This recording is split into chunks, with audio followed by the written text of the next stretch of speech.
Hello, I'm Nick Thorne, the nosy genealogist.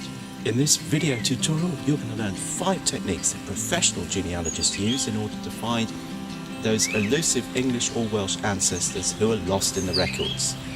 With these tips, you're going to be better equipped in order to break down the brick walls that you may have found in your family history research.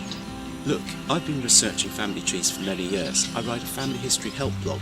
I also do feature articles for one of the leading genealogy data websites, which are then found in many of the monthly British family tree magazines that are on your newsstand. I've helped many people who got stuck find their ancestors by using techniques that the professionals use, techniques that you may not have thought of using yourself. In the time that I've been doing family history research, I've learnt many things, and I've condensed them down to 5 techniques that every genealogist should know. If you like the content of this video, then you're going to love my free guide in which I reveal the various depositories and the record sets that you can use to find your elusive ancestors. Look, all you need to do is click the link in this video or in the post, register your details, and then you can download my free guide. My first tip is to focus on one piece of information at a time. So often we get excited about an ancestor and we start the scattergun approach. We cast our fishing net wide. Yes, sometimes searching for every possible detail and seeing what comes up can be very useful and exciting. But when you hit a brick wall and you feel like you're not getting anywhere, then if you take my advice, you'll get some focus in your family history research. By zooming down on a single data collection, that can very often clear the way. Pick one piece of information that you want to find out. For example, which cemetery was your ancestor buried in? So, what details do you already know that may help you locate that data? Where might you get hold of the information? We might have it online, or do you need to visit the local archive for the area? Zero in on your fact, and then don't go off chasing down other routes, and you'll be much better placed to turn up the detail that you're searching for.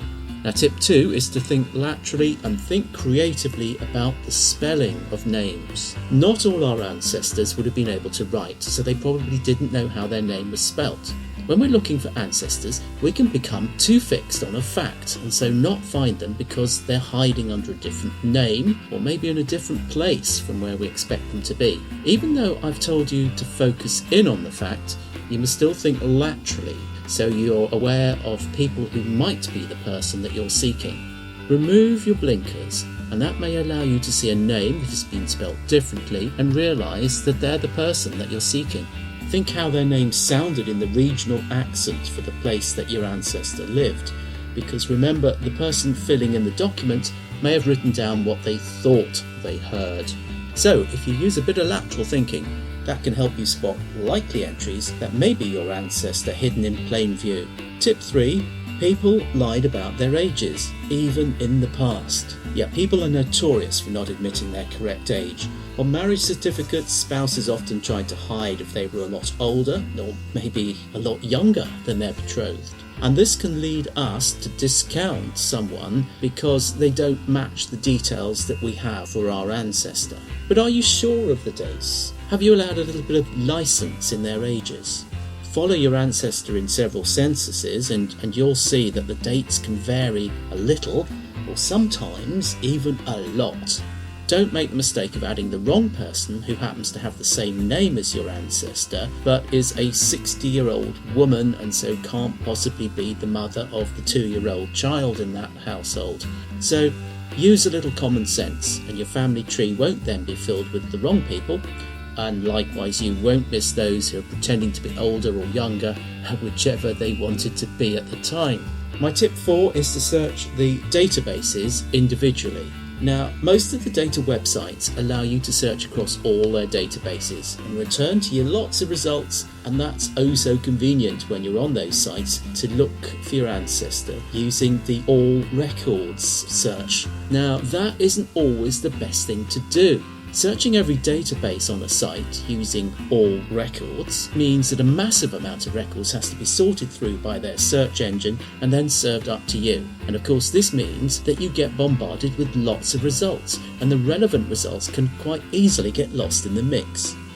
You'll be much better off in these sort of cases to search for a specific record collection. On most of the larger research sites, the easiest way to do that is to use the filter, which is very often on the left-hand sidebar. You can then filter your results by type, location or date, and this will dramatically narrow your results, and that can help you discover the details that you need.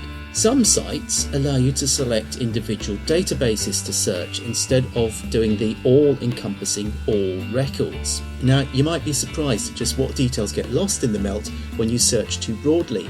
Use one dataset at a time, such as census or the birth records or whatever it is. Use the filters and you'll be searching in a much more focused way, which can often help you find what you're looking for. Tip 5 is to visit an archive. If you're really stuck with an ancestor in the online records, then try searching offline for the records that you need. While there's a huge amount of information online, this data is the tip of the iceberg. There are records that are still only accessible by physically visiting a repository. A visit to your local history library, or contacting the Family History Society to see what they've got, or the Latter-day Saints Church. They have family search centres across the world, and there's lots in this country. The county record offices across England and Wales are fabulous resources with usually knowledgeable and helpful staff that are passionate about family history, and most of them will be really eager to help you get your family history back on track. The National Archives in Kew is a place that I love. I found out things about my family by ordering up documents there to look at. So, in order for you to really crack this and tease out your ancestors from the records, you simply need to gain a bit of knowledge in where to look and what resources to use. Now close your eyes. Imagine how it would feel to find that missing ancestor or the record that you've been looking for to prove something about your roots. I'm sure that you, like me, have found brick walls in your family history research. Now I'm confident you'll gain something out of this guide. The very fact you're still watching this video means that you're interested in this content. If you like the video, you're going to love my Genealogy Fast Track Secrets, where I unpack more like this. These 5 tips are just a fraction of what you can learn from my guide. It will help you get ideas for breaking down brick walls and uncovering those elusive ancestors and their missing family history data. All you need to do is click the button on this video or link in the post, register your details, and you can start right away. Do that now so that you can take advantage of my Genealogy Fast Track Secrets.